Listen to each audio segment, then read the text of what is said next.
അസ്സലാമു അലൈക്കും വറഹ്മത്തുള്ളാഹി വബറകാതുഹു. അസ്മാഉൽ ഹുസ്നയിലെ ഒരു ഇസ്മ ഞാൻ പറഞ്ഞു തരാം. ആ ഇസ്മ ചൊല്ലിയാൽ കിട്ടുന്ന ഗുണം എന്താണെന്നറിയോ?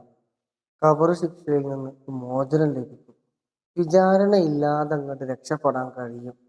എന്നാൽ ഏതാണ് ആ ഇസ്മ? ചെയ്യേണ്ട രൂപം പറഞ്ഞിട്ട് ഇസ്മിയും ഹംദും സ്വലാത്തും ഓരോ തവണ ചൊല്ലിയതിനു ശേഷം ബിസ്മില്ലാഹിർ റഹ്മാനിർ റഹീം അൽഹംദുലില്ലാഹ് അല്ലാഹുമ്മ സ്വല്ലി അലാ സയ്യിദിനാ മുഹമ്മദിൻ വഅലാ ആലിഹി വസഹ്ബിഹി വസല്ലം എന്നത് ഓരോ തവണ ചൊല്ലിയതിനു ശേഷം അസ്മാഉൽ ഹുസ്നയിലെ ഇസ്മായ യാ മുഹ്സി യാ അല്ലാഹ് എന്താണ്?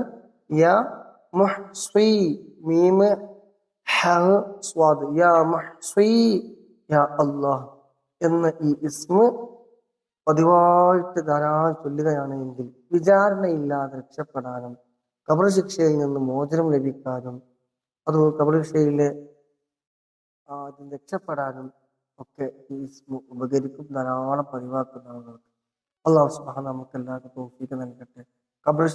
ഖബർ ശിക്ഷയിൽ നിന്നും നരകത്തിലെ ശിക്ഷയിൽ നിന്നൊക്കെ അള്ളാഹു സുബ്ഹാനഹു എല്ലാം രക്ഷപ്പെടുത്തി തരുമാറാകട്ടെ. മരണസമയം അള്ളാഹു സുബ്ഹാനഹു നന്നാക്കി തരുമാറാകട്ടെ. ഈമാൻ അള്ളാഹു സുബ്ഹാനഹു സലാമത്താക്കി തരുമാറാകട്ടെ. അവസാന കലിമത്ത് ലാ ഇലാഹ ഇല്ലല്ലാഹ് എന്ന കലിമത്ത് തൗഹീദ് പരിപൂർണമായി ഉച്ചരിച്ചുകൊണ്ട് മരിക്കുന്നവരുടെ കൂട്ടത്തിൽ നാം